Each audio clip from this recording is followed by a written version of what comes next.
चलिए तो आज की हम जो क्लास है वो स्टार्ट करते हैं। कल हमने सेक्शन 217 स्टार्ट की थी और हम 217 के क्लॉज ई तक पढ़ लिया था हमने। सेक्शन 217 बात करती है लोक अधिकारी की कि लोक अधिकारी कौन होगा। तो लोक अधिकारी में बहुत सारी कैटेगरीज बताई गई हैं। मैंने आपको बताया था कि जो सीपीसी में लोक अधिकारी 217 में डिफाइंड है, वही आईपीसी की सेक्शन 21 में पब्लिक सर्वेंट डिफाइंड है। तो आईपीसी की सेक्शन 21 जो पब्लिक सर्वेंट की बात करती है, वहां पर 12 प्रकार की कैटेगरीज बताई गई हैं कि 12 कैटेगरीज में जो ऑफिसर्स हैं वो पब्लिक सर्वेंट कहलाएंगे। यहाँ पर हम ए से लेके ई तक की क्लॉज पढ़ चुके थे, जिसमें हमने पढ़ा था कि हर जज, एवरी जज जो है वो कौन कहलाता है, पब्लिक ऑफिसर कहलाता है। Every member of all India services, अखिल भारतीय सेवा का हर सदस्य कौन कहलाता है, पब्लिक ऑफिसर कहलाता है। Every commissioned or gazetted officer in the military, naval or air force of the union while serving under the government. तो जितनी भी हमारी तीनों प्रकार की सेनाएं हैं, वहां पर जो कमिश्नर के पद पर है या जो गजेटेड ऑफिसर्स हैं, वो सारे ऑफिसर्स पब्लिक ऑफिसर्स कहलाते हैं। फिर उसके बाद every officer of a court of justice, न्यायालय में वर्क करने वाला हर जो अधिकारी है वो पब्लिक सर्वेंट की कैटेगरी में आ रहा था, चाहे वो स्टेनोग्राफर हो, चाहे वो अनुप्रमाणित करने वाला अधिकारी हो, चाहे वो ओथ कमिश्नर हो, सारे जितने भी कोर्ट में वर्क करने वाले अधिकारी है वो सारे पब्लिक सर्वेंट की सॉरी पब्लिक ऑफिसर की कैटेगरी में आ रहे थे। फिर ई वाला पॉइंट पढ़ा था हमने, every person who holds any office by virtue of which he is empowered to place or keep any person in confinement, हर व्यक्ति जो किसी ऐसे पद को धारण करता है जिसके आधार पर वह किसी व्यक्ति को परिरोध में करने या रखने के लिए सशक्त हो। कुल मिलाकर यहाँ बात हो रही थी पुलिस ऑफिसर्स की, क्योंकि पुलिस ऑफिसर्स ही एक ऐसे अधिकारी है जिनको किसी व्यक्ति को कन्फाइनमेंट करने का, परिरोध में रखने का अधिकार होता है, मतलब कस्टडी में, जेल में बंद कर दिया ले जा करके। तो वो ऐसा हर ऑफिसर जिसको भी ये पावर मिल जाएगा, हो सकता है कभी कभी मजिस्ट्रेट किसी और को भी पावर दे देते हैं कि आप जाइए जा करके कन्फाइन करके लेकर आइए, तो वो भी कौन कहलाएगा, पब्लिक ऑफिसर कहलाएगा, जिस समय उसको इस चीज के लिए एम्पावर्ड कर दिया जाएगा।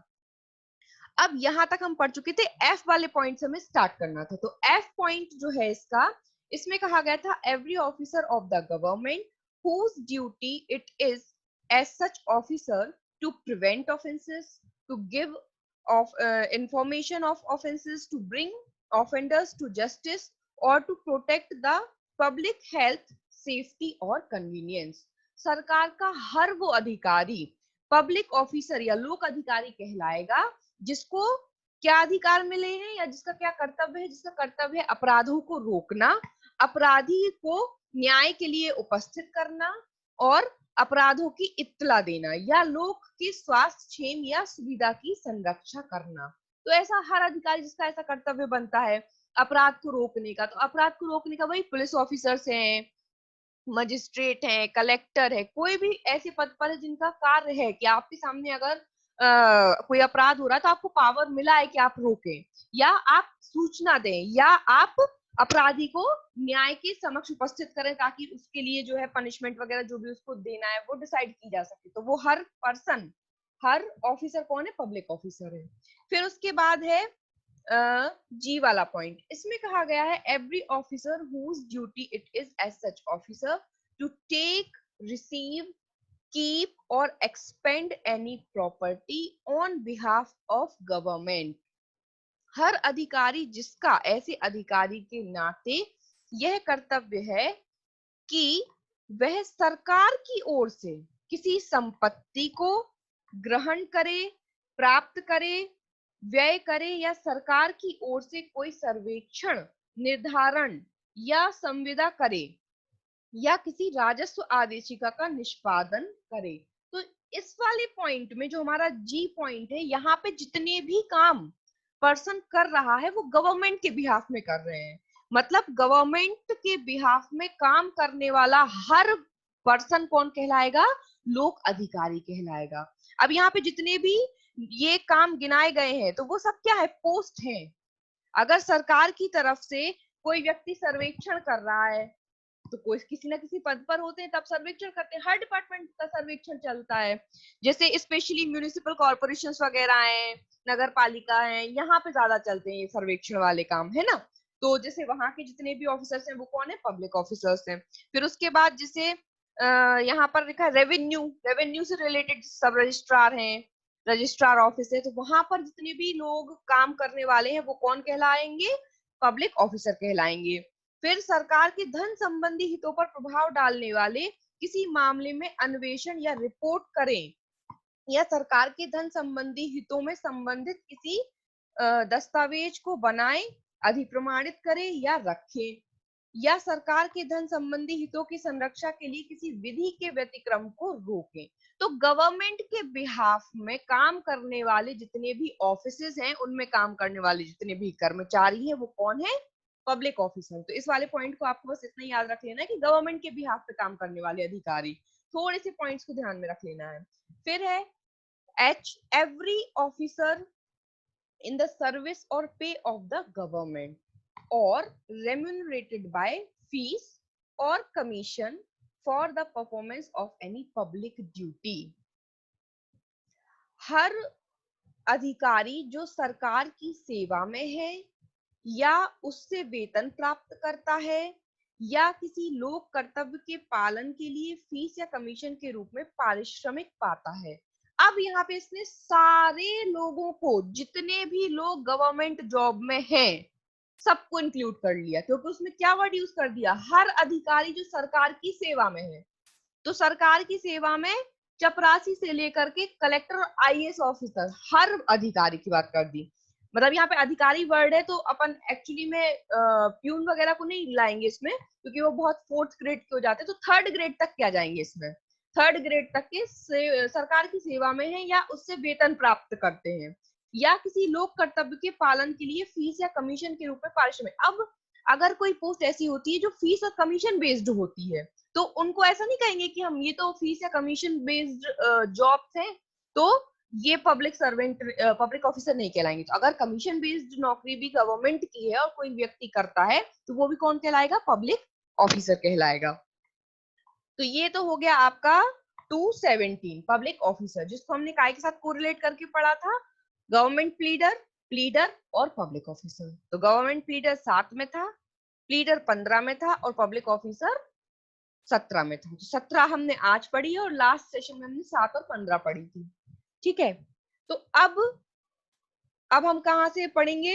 हमने यहाँ पर 17, 15 और 7 हो गई थी। अब हमें पढ़ना था 8 से। जज इंडिया दिया है, हाई कोर्ट दिया है 7A में और इंडिया की बात की गई है 7B में। तो ये एग्जाम पॉइंट ऑफ व्यू से इंपॉर्टेंट नहीं है, एग्जाम में ये नहीं आते हैं, लेकिन हम एक बार पढ़ लेते हैं कि क्या बता रहे हैं। तो 7A में डिफाइंड किया गया है हाई कोर्ट को।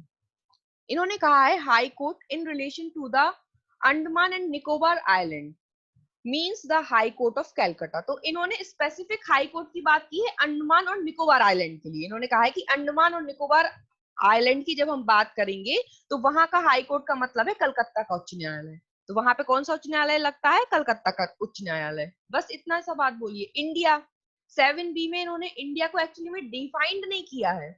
इन्होंने क्या कहा? इन्होंने कहा है accept in section 1, 29, 43, 44, 44A, 78, 79, 82, 83, 87A means the territory of India excluding the state of Jammu and Kashmir। इन्होंने कहा है कि धारा, ये जो इतनी धाराएं इन्होंने गिना दी हैं, इन धाराओं में के सिवाय भारत से जम्मू कश्मीर राज्य के सिवाय भारत का राज्य क्षेत्र अभिप्रेत है। मतलब इतनी जो धाराएं हैं इनमें के सिवाय। होगा ना, इसमें अमेंडमेंट हो गया होगा ना मैम? अभी तो इसमें हाँ अमेंडमेंट हो गया होगा। अब इसमें ये एक बार चेक करना पड़ेगा कि अमेंडमेंट हुआ है या नहीं हुआ। ये अपन नेक्स्ट सेशन में डिस्कस कर लेंगे, ठीक है? एक बार मैं चेक कर लूंगी। तो अभी अपन इसको छोड़ के चलते हैं 7B को, ठीक है? अब देखते हैं जज से। 8 में दिया है जज, 9 में दिया है जजमेंट, तो 8 और 9 साथ में पढ़ लेना है, जज और जजमेंट। जज से क्या मतलब है? जज means the presiding officer of a civil court. न्यायाधीश से सिविल न्यायालय का पीठासीन अधिकारी अभिप्रेत है। जो सिविल कोर्ट है, तो सिविल कोर्ट में जो पीठासीन अधिकारी होते हैं वो जज कहलाते हैं। तो दांडिक न्यायालयों के पीठासीन अधिकारी कौन कहलाएंगे? मजिस्ट्रेट। ध्यान रखना, जब सिविल मैटर्स सुनते हैं तो उनको हम जज बोलते हैं, और जब क्रिमिनल मैटर्स सुनते हैं तो उनको हम मजिस्ट्रेट बोलते हैं। एक ही पर्सन दोनों प्रकार के मामले सुनता है। जिस एग्जाम की आप लोग तैयारी कर रहे हैं, आप लोग तैयारी कर रहे हैं सिविल जज क्लास 2, तो आप लोग बनेंगे सिविल जज क्लास 2, सीपीसी के मैटर्स सुनेंगे तो आप लोग कहलाएंगे जज। जब आपको एक हाई कोर्ट की गाइडलाइन होती है वो फुलफिल कर लेंगे, जब आप लोग गाइडलाइन की कुछ भाई एक्सपीरियंस होता है कि आप इतने टाइम पीरियड तक सिविल जज क्लास 2 की पोस्ट पर रहेंगे, जब आप वो पूरा क्राइटेरिया फुलफिल कर लेंगे फिर आपको ही दिए जाते हैं क्रिमिनल मैटर्स।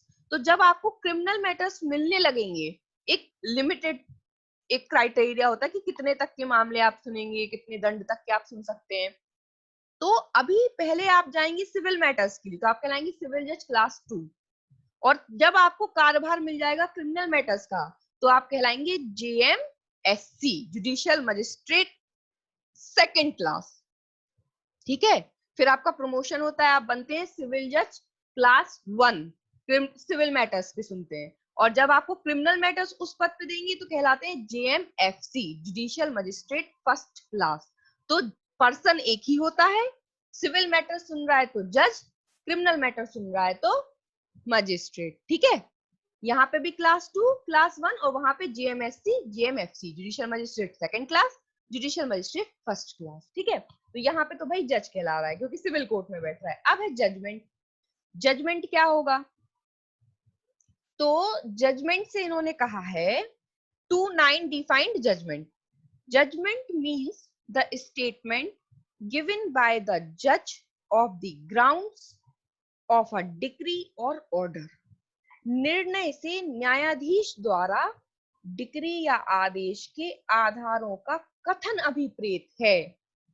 इसमें कहा गया है कि जो जज है जिसके समक्ष कोई मैटर आया था, उसने मैटर्स को पूरी तरीके से प्रोसीडिंग्स कंप्लीट होने के बाद जो भी डिसीजन दिया है जिस पार्टी को के फेवर में, डिक्री पारित की है या कोई आदेश पारित किया है, तो उसने वो डिक्री किन आधारों पर पारित की है। जैसे ए और बी दो पर्सन्स आए थे अपने जमीन की पोजेशन का विवाद लेकर के, ए बोल रहा था इस पे हमारा पोजीशन है, बी बोल रहा था हमारा पोजीशन है, कोर्ट के पास मैटर पहुंचा, जज ने डिसाइड कर दिया मैटर, जज ने कहा ए का पोजीशन है, तो जज ने ए के फेवर में डिक्री पास कर दी कि इस पर ए का पोजीशन है।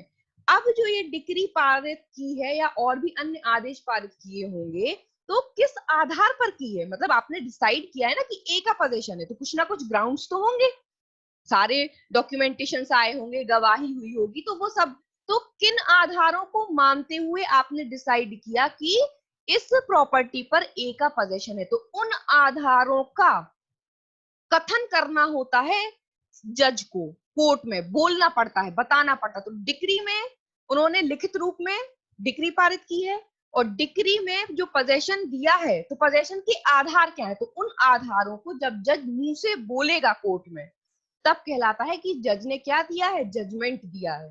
डिक्री पास कर रही मतलब रिटन फॉर्म में पास करी, और जब उस डिक्री के ग्राउंड्स को बोला, यहाँ पे वर्ड क्या है, स्टेटमेंट, कथन किया, कथन मतलब बोला कोर्ट में, ओपन कोर्ट में दिया जाता है जजमेंट हमेशा, है ना, तो means the statement given by the जज, जज के द्वारा स्टेटमेंट दिया गया है। काय का स्टेटमेंट दिया गया है, क्या बोला गया है, grounds of a decree or order, decree और आदेश के आधारों का कथन जब जज करता है तो वो कहलाती है जजमेंट, निर्णय।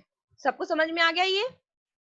आप जब जज बनेंगे, आपके पास जब केस आएगा, आप डिसाइड करेंगे, और डिसाइड करने के बाद आप कोर्ट में अपनी सीट पर बैठकर पार्टीज को बताएंगे कि भाई हम ए को इस पर्टिकुलर प्रॉपर्टी का पोजीशन दे रहे हैं, और हम किस आधार पर दे रहे हैं कि हमें ए के पास पूरे कागजात पूरे मिले, इससे प्रूफ होता है कि इस पर जो रजिस्ट्री है वो ए ने करवाई थी, इस तारीख को करवाई थी, और अभी तक ये कब्जा भी इसके पास था, कभी किसी ने इस पे बीच में ऑब्जेक्शन नहीं उठाया था, इसलिए इसका पोजीशन है। जो भी आपको आधार आपने डिक्री में लिखे वो आधार आप बोल करके बताएंगे, ठीक है। वो जब आप आधार बोल करके बताएंगे, स्टेटमेंट करेंगे, तो वो कहलाएगा कि भैया जज साहिबा मनीषा ने जो है जजमेंट दिया है, ठीक है मनीषा। चलो अब आगे देखते हैं।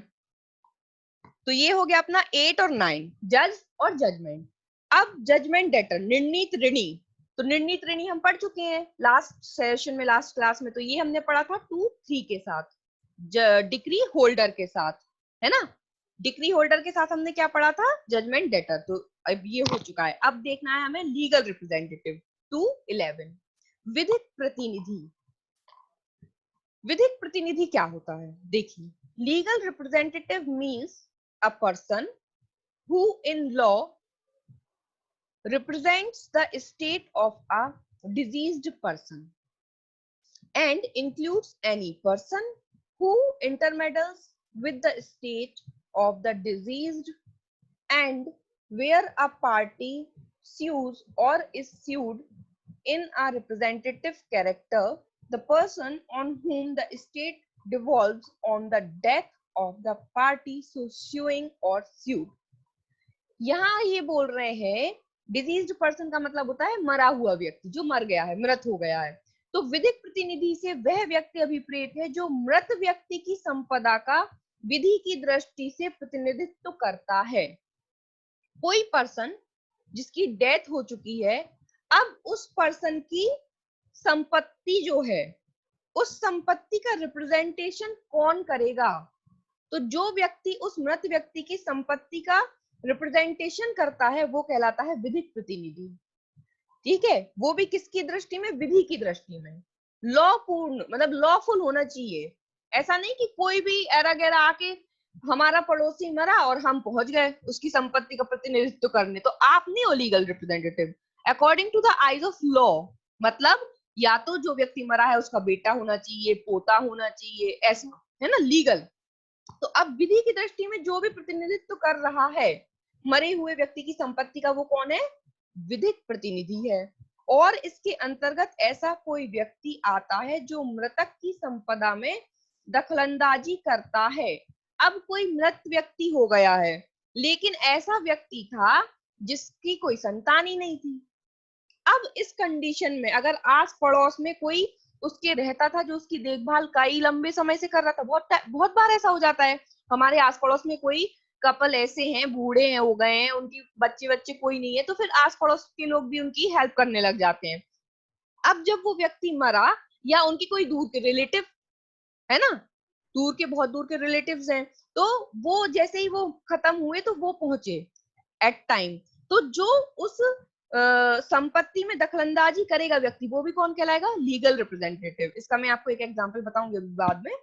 अब आगे है, और जहां कोई पक्षकार प्रतिनिधि रूप में वाद लाता है या जहां किसी पक्षकार पर प्रतिनिधि रूप में वाद लाया जाता है। अब रिप्रेजेंटेटिव कैरेक्टर में आप सूट ला रहे हैं। प्रतिनिधिवाद क्या होता है, प्रतिनिधिवाद होता है कि ऐसा कोई एक मैटर है जिसमें जो एक जनरल इंपॉर्टेंस का मैटर है, उसमें बहुत सारे लोगों का हित जुड़ा हुआ है, तब बहुत सारे लोगों की ओर से कोई एक पर्सन सूट फाइल कर देता है। जरूरी नहीं है कि 100 लोगों का हित जुड़ा है तो अब 100 लोग ही जो है पार्टी बने सूट में। उन 100 लोगों की तरफ से एक पर्सन या 2 पर्सन वाद ले आते हैं, तो वो कहलाता है प्रतिनिधिवाद, ठीक है। तो अब जब कोई व्यक्ति प्रतिनिधि पक्षकार के रूप में वाद ला रहा है, तब और जहां किसी पक्षकार पर प्रतिनिधि रूप में वाद लाया जाता है, वहां वह व्यक्ति इसके अंतर्गत आता है जिसे वह संपदा उस पक्षकार के मरने पर न्याय संगत होती है। इनका कहने का मतलब है कि जब हम रिप्रेजेंटेटिव कैरेक्टर में सूट लाए हैं, जैसे मैं हूं, मैं 50 लोगों के बिहाफ में कोई सूट लाई हूँ, मतलब ऐसा कोई हित था जो 50 लोगों के लिए जुड़ा हुआ था। जैसे मेरी लोकेलिटी में है कुछ भी ऐसा कुछ काम होता था जो हमारे आसपास के जो लोग रहते थे उन सबको प्रॉब्लम हो रही थी, तो मैं सबके बिहाफ में वाद ले आई। तो अब मैं प्रतिनिधि कैरेक्टर में वाद लाई हूं, तो अगर मैं वाद जीत जाती तो उसका बेनिफिट मुझे भी होता और साथ में सबको भी होता। तो ऐसा पक्षकार जो प्रतिनिधि रूप में वाद लाया है, अगर ये मर जाएगा तो इसके मरने के बाद इसकी संपदा में कौन दखलंदाजी करेगा? वो रिप्रेजेंटेटिव कैरेक्टर, वो विधिक प्रतिनिधि कहलाएगा। देखिए एक बार फिर से पढ़ते हैं। प्रतिनिधि रूप में वाद लाया जाता है वहां वह व्यक्ति इसके अंतर्गत आता है जिसे वह संपदा उस पक्षकार के मरने पर न्याय संगत होती है। मतलब अगर मैं लाई थी प्रतिनिधि रूप में वाद और मेरी मृत्यु हो गई, तो मेरे बाद मेरी संपत्ति का हकदार कौन होगा? अगर मेरा बेटा होगा तो वो होगा, पोता होगा तो वो होगा। तो अब मेरी जगह पे मेरा रिप्रेजेंटेटिव, मेरा लीगल रिप्रेजेंटेटिव कौन बन जाएगा? मेरा बेटा। बात समझ में आ गई ना? तो ऐसा है यहाँ पर। अब है जो इस प्रकार वाद लाया है या जिस पर इस प्रकार वाद लाया गया, दोनों दोनों साइड की पार्टी की बात हो रही है। रिप्रेजेंटेटिव कैरेक्टर में या तो आपने सूट फाइल किया है या आपके अगेंस्ट किसी ने सूट फाइल किया है। तो जिस पार्टी ने रिप्रेजेंटेटिव कैरेक्टर में सूट फाइल किया है उस पार्टी की डेथ हो गई है, तो उस पार्टी के लीगल रिप्रेजेंटेटिव की बात हो रही है कि उस पार्टी का लीगल रिप्रेजेंटेटिव कौन माना जाएगा। तो उस पार्टी का लीगल रिप्रेजेंटेटिव वो माना जाएगा जो मृत पक्षकार का वारिश होगा, लीगल हेयर होगा, है ना, वो माना जाएगा। यहाँ पे ये पॉइंट इन्होंने क्यों जोड़ा है लीगल रिप्रेजेंटेटिव वाला? इसलिए जोड़ा है क्योंकि लीगल रिप्रेजेंटेटिव नेचर के, सॉरी लीगल रिप्रेजेंटेटिव नहीं, क्या बोलना था मुझे,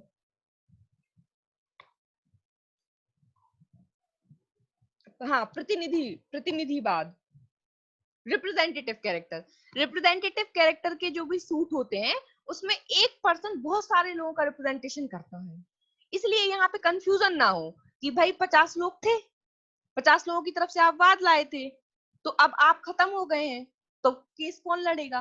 तो जब हम रिप्रेजेंटेटिव सूट पढ़ेंगे तो वहां पे भी बताया है कंडीशंस होती है कि जैसे हम वाद लाए हैं बहुत सारे लोगों की ओर से और पार्टी मर गई, तो या तो जो 50 लोग थे उनमें से कोई आ जाएगा एक, या अगर उनमें से कोई नहीं आ रहा है तो जो हमारा लीगल रिप्रेजेंटेटिव हो सकता था, मतलब हमारी संपत्ति में जिसका अधिकार हो सकता था, वो आ सकता है हमारी जगह पर। ठीक है, ये वाली बात है। तो ये हो गया लीगल रिप्रेजेंटेटिव। समझ में आ गया लीगल रिप्रेजेंटेटिव? कोई डाउट तो नहीं है?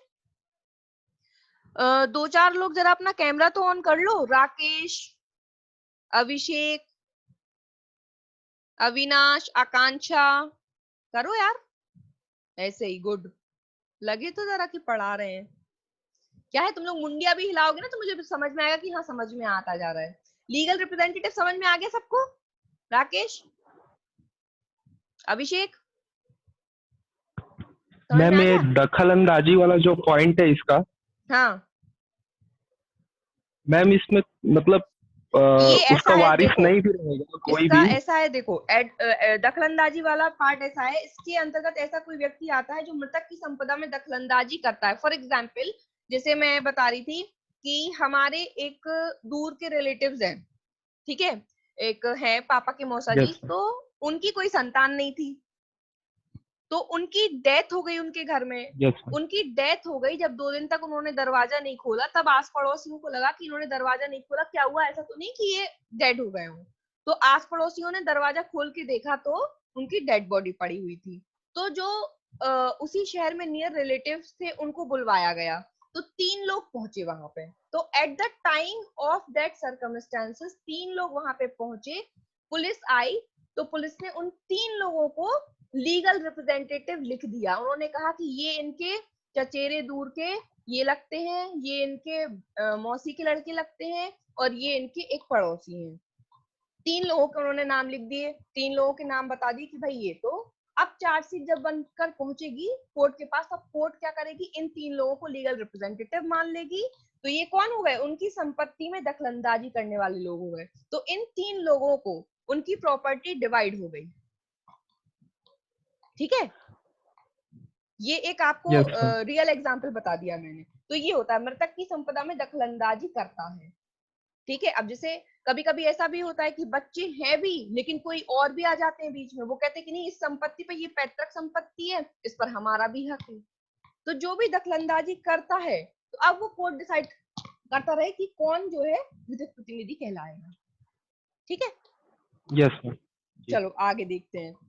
वैसे तो लीगल रिप्रेजेंटेटिव का नॉर्मल मतलब यही होता है कि जब भी कोई व्यक्ति मरता है तो अब उसकी संपत्ति को रिप्रेजेंट कौन करेगा, तो जो लीगल हेयर होते हैं, वारिस होते हैं, वो ही लीगल रिप्रेजेंटेटिव होते हैं। तो दखलंदाजी वाले पार्ट में भी कहीं ना कहीं आएगा तो सबसे पहले उनका बेटा ही, अगर किसी का नहीं है तो फिर ये रिलेटिव्स वाले मैटर सामने आते हैं। ठीक है,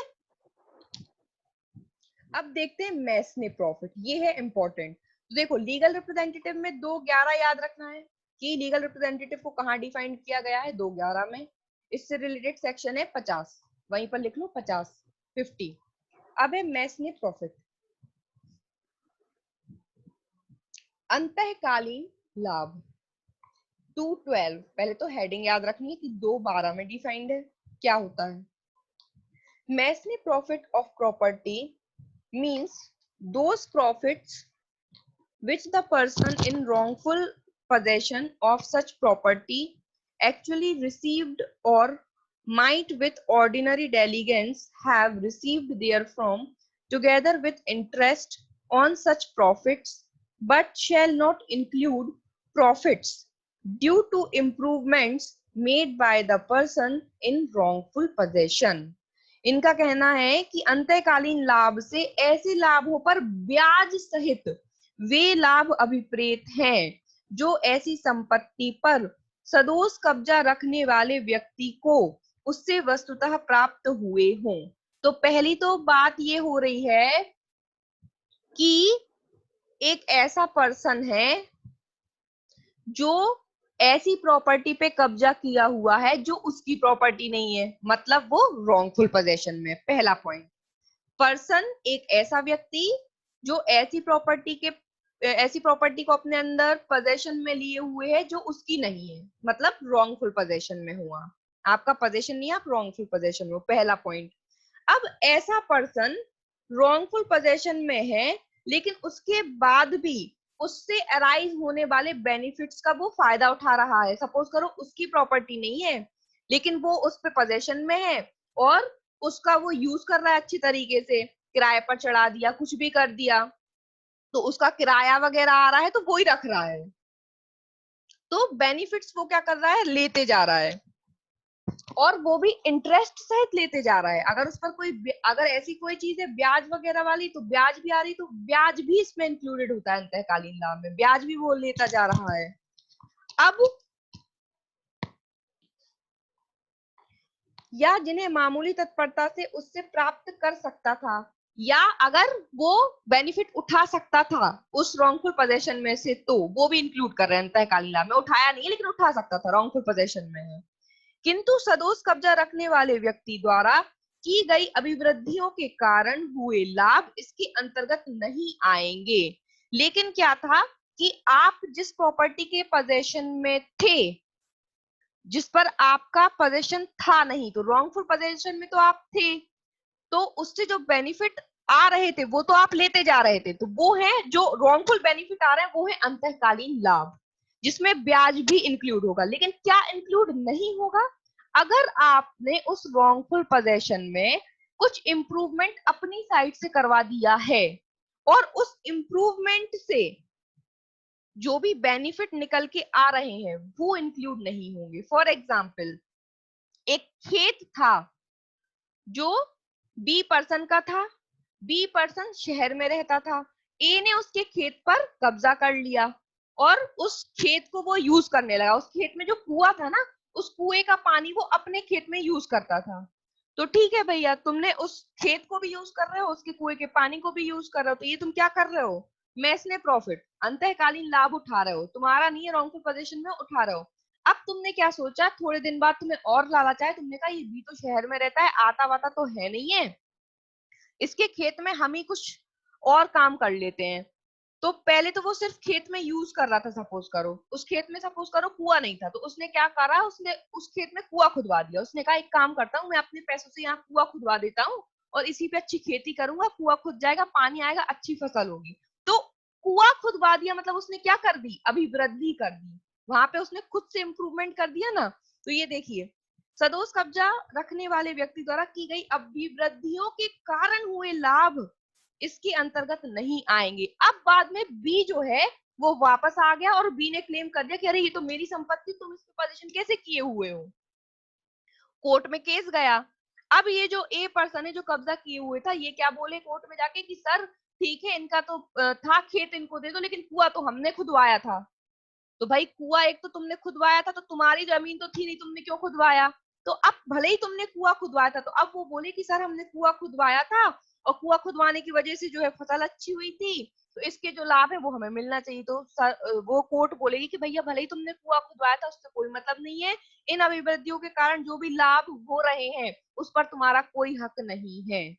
अब तुम सोचो कि सर ये कुआं हमने खुदवाया था तो इससे पानी हमें लेने की इजाजत दे दी जाए, ऐसा वैसा, तो अब वो कोर्ट डिसाइड करेगा। तो ऐसी कोई भी अभिवृद्धि यदि आपने करवा दी है अपने पैसों से और उससे कोई बेनिफिट निकल के आ रहा है, तो वो बेनिफिट आपको नहीं मिलेंगे।